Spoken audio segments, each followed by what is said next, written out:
Wrestlers are asked to pretend hit each other while making it look like it really hurt. Sometimes the easiest way to achieve this is to hit each other and make it actually hurt. Sometimes it's easiest to try to take your opponent's head off. From punishments and receipts to two bull-headed wrestlers not backing down, here are the stiffest moments in WWE history, starting with Spike Dudley's entire career. We'll talk about wrestlers who were notoriously stiff or took liberties with their opponents, but what about a wrestler who took liberties with himself? Enter Spike Dudley, the bumping machine. Every single bump poor Spike Dudley ever took looked like it came close to killing the man. From making wrestlers look great like in Brock Lesnar's infamous debut, to taking everyday moves like he'd been fired out of a cannon, every single move Spike Dudley took looked brutal. We could really make an entire video just of brutal Spike Dudley bumps, but until we do, please enjoy this short section of Spike risking it all for the average match. Steve Austin recently, and look at the unorthodox. Oh, my God! Bradshaw / JBL's clothesline from hell. Oh, look out, look out! There's just no easy way to take this move. Notoriously stiff worker Bradshaw had one of the hardest hitting moves in all of wrestling. It was a running clothesline, the same move many wrestlers have used as a transitional move in everyday matches. Not JBL though. After picking up steam running into the ropes, JBL would hit a clothesline so hard it would often completely slam his opponents into the mat or even cause them to fold over onto themselves. While Billy Gunn and Rikishi would oversell this move, someone like Jeff Hardy or Shannon Moore looked like they had been slaughtered after taking it. The Taker! Have a lot behind those punches, but look at that clothesline from hell! Daniel Puder gets chopped into another dimension, Royal Rumble 2005. By the way, let me welcome you to the... After almost legitimately breaking Kurt Angle's arm, or at the very least embarrassing him on live TV and forcing him to tap out, legitimate MMA fighter Daniel Puder thought he was making the most of his opportunity. The WWE office and wrestlers both thought it was time for Puder to prove how tough he was, both physically and mentally. The physical part came during the 2005 Royal Rumble match. After Puder entered, he spent the duration of his time in the match getting chopped into oblivion by Eddie Guerrero and Chris Benoit. Then Hardcore Holly entered, who was there strictly to chop Puder some more before he himself was rapidly eliminated. Puder was then forced to mentally suffer, being sent down to developmental and never being called back up to the main roster. Another man. Well, it is every man. Vader and Shamrock scrap for real in Your House 1997. Well, the barriers have no play. What happens when you put one of the stiffest workers of all time against the first superstar to transfer from UFC to the WWE? Quite a few brutally stiff shots, as it turns out. Shamrock was still adjusting to coming back to pro wrestling after spending years in MMA. He hit Vader with some serious shots that wound up breaking the Mastodon's nose in 4 places. After a match full of the two tough guys smacking each other around, Vader put an exclamation point on it with a stiff lariat that almost knocked the UFC legend unconscious. Drew McIntyre versus Gunther versus Sheamus, WrestleMania 39.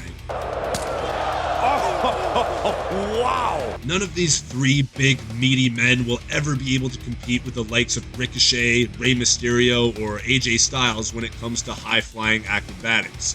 Where they absolutely dominate the aforementioned superstars is their ability to dish out and receive stiff shots. The trio knew this was their chance at standing out during WrestleMania weekend, and boy oh boy did they not disappoint. Just the part where Drew and Gunther are chopping each other back and forth in the middle of the ring could have made this list alone, but Sheamus wasn't left out either. Just the redness on his chest by the end of the match shows how hard these brutes were hitting each other. Oh, goodness! Oh, that's it! Braun Strowman versus Jobbers. No doubt about that. It's 300 plus pounds. When Braun Strowman first separated from the Wyatt family, they spent several months building him up as an unstoppable monster. Many jobbers were used, abused, and disposed of by the monster of all monsters during this time. Sometimes 2 to 3 jobbers were used all at once. They never even looked like they stood a chance, getting launched across the ring, launched outside of the ring, and launched into each other in the brutal but short matches. The most famous of these jobbers is James Ellsworth, who looked so pathetic next to Strowman that he actually got a WWE run out of it. Braun Strowman was a bowling ball to these poor jobber pins. How big Strowman is! In the soul. Oh my God! Brock Lesnar versus everyone with German suplexes. Lesnar German suplex and drop Cena right on the back of his head.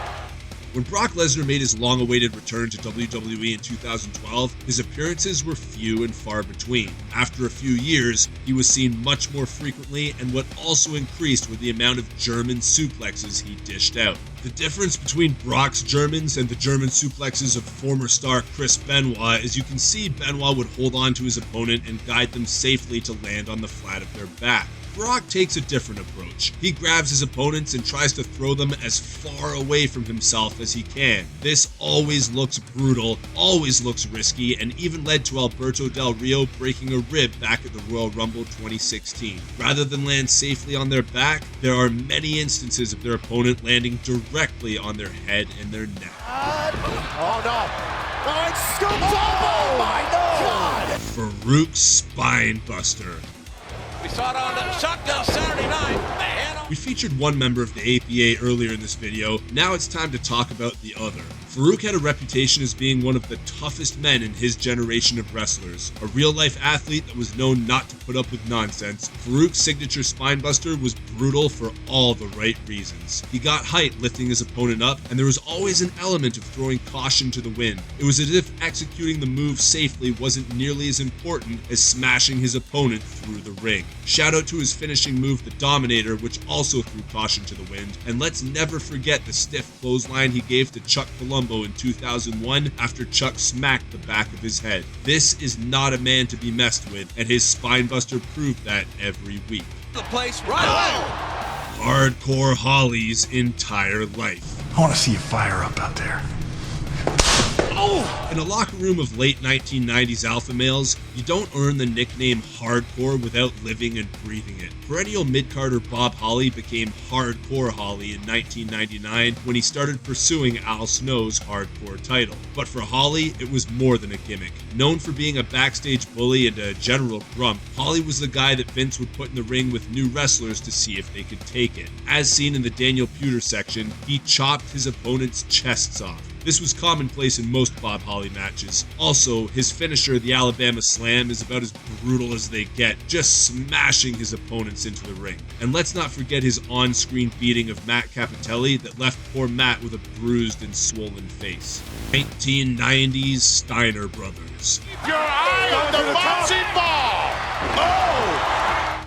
Every now and then, there's a tag team that makes me think, thank God they weren't bouncers when I was too drunk one night. The APA is an easy example. More recently, the Authors of Pain come to mind, but the original You Don't Want to Mess With Them team has to be the Steiner Brothers. Legitimate athletes combined with legitimate steroid abuse created potentially the scariest duo in wrestling history.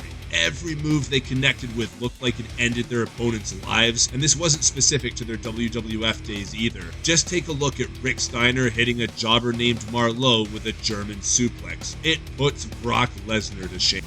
The legacy of Chris Benoit. Benoit's hanging on. He's damn near. Wait a minute. Newer fans may wonder why there's a legend behind Chris Benoit's name. He had the horrible tragedy with his family, but what about before that? Was he an incredible character? No, he was barely even a good character. Was he sharp on the mic like Austin and The Rock? No, he wasn't a very good promo. So why is Benoit's name remembered so fondly by wrestling fans? People say it's because he was a great in-ring worker, and that is certainly true. But what really stands out in my mind is how crisp, stiff, and deliberate all of Benoit's moves were. Whether it was a knife-edge chop like we described earlier, or just slamming his opponent into the mat, everything Benoit did looked like it hurt because it probably did. That concludes our list of the stiffest moments in WWE history. Which ones did we miss? Let us know in the comments below.